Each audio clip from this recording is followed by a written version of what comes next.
Welcome to the GPLama YouTube channel and to all the details about Zwift Game Update version 1.77, which starts its phase rollout today. If you're on Mac and PC, usually you're ahead of the curve and you'll have the update right away. Other platforms such as iOS and tvOS will start rolling out in about 24 hours or so, as the apps get approved in the App Store. Today's hero feature or most notable update is garage item sorting, something people have been asking for a very long time. There's also a new route badge, a new in-game friend has joined the world notification, some minor HUD updates, and good news for Kickr Bike version 2 and Kickr Bike Shift owners, with in-game gear display and some more integration with those shifter buttons. Okay, that's the summary. Let's get into the detail of all of those and more. Okay, straight to today's hero feature of 177, and there's garage sorting. I've gotten here through the home screen, and at the top there, Pinarello, which is my most recently used frame, second most recently used with the Jayco TCR, which I'd rather see in blue. Let's click that. Yep, excellent. Now previously they were all the way down here. We had to scroll to find the bike that we want to switch to. But if we're only switching between 2 or 3, they'll be right up there in the top of the list. Same goes for wheels. Zip 454, I think that's the only wheels that I've used recently. So that's why they're up the top and not down the bottom somewhere. Z being one of the last letters in the alphabet. Well, the last letter in the alphabet. Jerseys, same goes here. Chicks who ride bikes, the Llamas, the 3 Wolf Moon, Wolf Power. They're the 2 jerseys that I've worn recently. And Zwift Beta.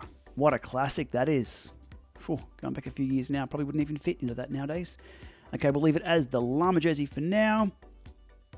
And back on that. Now, I've reached this menu from the home screen, but we can get to this menu in-game too, and the sorting will still take place as you're seeing here. So halfway through my ride today, pulling up the menu into garage. Can't change frame or wheels because I'm still moving, but I can change glasses. Let's put this to the test. I'll change to these hideous looking 80s glasses, and yep, I'm wearing them, and yep, they are hideous. Okay, well, I'm still riding along. Let's pull back up that menu and see where those glasses now sit in the garage. Let's go straight back to glasses, and there we are. Most recently used is number 1 on the list. Okay, let's switch those back to the Mercury Neons. Yep, looking good. Now, I can't quite see the head. Let's go to big head with the Konami code. So up, down, left, right, B-A-Z. Right on. Bingo. Large heads. The Konami code, which you can enter if you have the Zwift Play controllers or the Zwift Ride controllers. So there it is, 177 with garage item sorting. What I'd like to see next is a quick bike switch option. Maybe we'll see that in the future.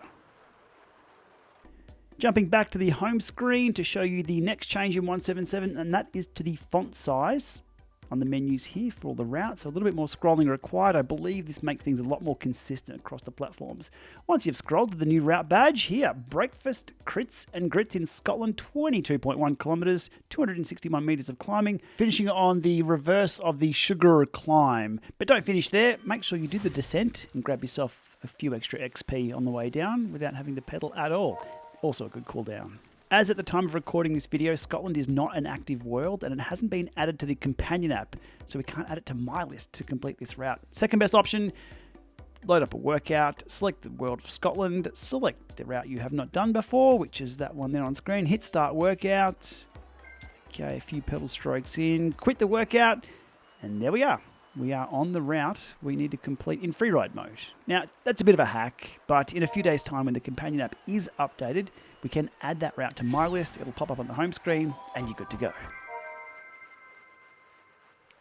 For the next feature, rolling out in 177, I'll have to refer back here to the Zwift changelog, as this hasn't been feature flag enabled just yet. So what the line says here, looking for a friendly wheel to join, Zwifters will now receive a notification when a mutually following friend starts Zwifting in the same world. So you have to be following them following you, and they then have to enter the same world as you're on. And when that takes place, you'll get a little notification as shown here on screen, right here. Your friend is now riding in Watopia, Watopia being the world that's loaded here, and from there you can then teleport to join them. When I first heard about this feature, I thought it might be a bit obnoxious having that pop up on the screen, but the way they've got it listed here, where the ride-ons come in, that's not too bad. Keen to see this in action when it rolls out or is feature flag enabled. One minor update to the HUD has been some smoothing applied to the percent gradient shown on screen with the new climbing HUD that's popped up here on the Scotland course. So previously that was jumping around quite erratically, but now it's a little slower to respond, but much easier on the eye to look at and have on screen. Another line item that popped up in 177 was the symbol for the distance indicator in the HUD has now been updated to provide 100%, if you know, clarity. I believe, and actually I know, this was rolled out in 176. I think they just forgot to add the line item. So if you know, well, as a reminder, you do now know that this little icon here no longer looks like a % symbol, which was quite confusing pre-176 or 177, apparently. Now quickly steering away from the Zwift changelog and pulling up the Wahoo support page here showing another changelog. This is for the Kickr Bike Shift firmware updates. This also applies to the Kickr Bike version 2 where they've added Zwift protocol. They've added the ability to see the gear that you're in within the Zwift HUD. They've added more button support within Zwift and they've added braking. Now I'll dive into this in a whole other video in the coming days. But if you own a Kickr Bike Shift or a Kickr Bike version 2, make sure you update, pair via Bluetooth and enjoy these new features. More on this soon. Okay, there we are, all the interesting updates in Game Client version 1.77 that you need to know about. There's a few additional bug fixes and enhancements that you can check out in more detail when I link to this post in the video description below.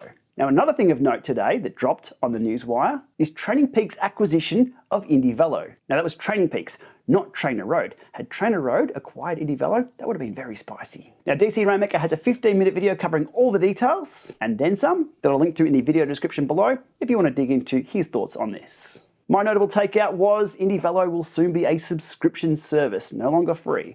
As of around March 2025, it will roll into TrainingPeaks Premium, which is around $20 a month. Now, $20 a month, that puts it on par with Trainer Road and Zwift, but to be honest, wherever you spend your $20 a month on the training platform that you choose, it's much better value than a power meter that doesn't work. And if you want to know more details about which power meters work and which don't, hit subscribe. I cover both on this channel. And with that, thanks for watching.